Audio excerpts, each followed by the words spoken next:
Budget Secretary Florencio Abad kung paano nagiging savings ang hindi nagastos na pondo ng isang ahensya. Inihayag ito ng kalinghim sa pagpapatuloy ng pagdinig ng Senado sa panukala ng budget para sa susunod na taon. Si Jade Miguel ang ating tagapagbalita. Sa ikalawang araw ng budget briefing sa Senado, ipinaliwanag ni DBM Secretary Butch Abad kung paano nagiging savings ang mga pondong hindi nagagamit o nagagastos ng isang ahensya. Ayon kay Abad, nananatili ito sa pondo ng ahensya na gagamitin muli sa susunod na taon para sa proyektong nauna ng inallocate para rito. Alinsunod daw ito sa polisiya ng 2-year life appropriation. Kung hindi pa rin ito magagamit sa sumunod na taon, maglalaps daw ang nasabing pondo.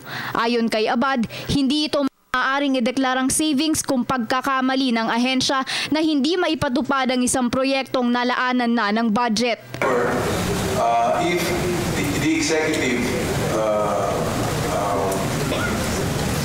finds out that some of these items can no longer be implemented because of some force majeure reasons, and with no fault on the part of the agency concerned, then those unreleased appropriation or unobligated allotments can be declared savings. Samantala, hinggil naman sa usapin ng lump sum sa budget para sa 2016, nais ni Senate President Franklin Drilon na idetalye kung saan partikular na mapupunta ang mga naturang lump sum allocation. Halimbawa raw dito ay ang pondo para sa Yolanda Rehabilitation. Nilinaw naman ng senador na may mga aspekto sa budget na hindi posibleng ma-specify katulad ng death benefit sa Calamity Fund dahil hindi naman daw masasabi kaagad kung sino-sino o ilan ang mamamatay. Suwestyon dito ni Drilon ay gumawa ng approximation ng bawat LGU at ang treasurer na nila ang magsicertify kung magkanong buwis ang naibayad na siyang tutukoy sa final figure budget. Sa kabilang banda, hindi naman itinanggi ni Senador Serge Osmeña ang presensya ng pork sa budget.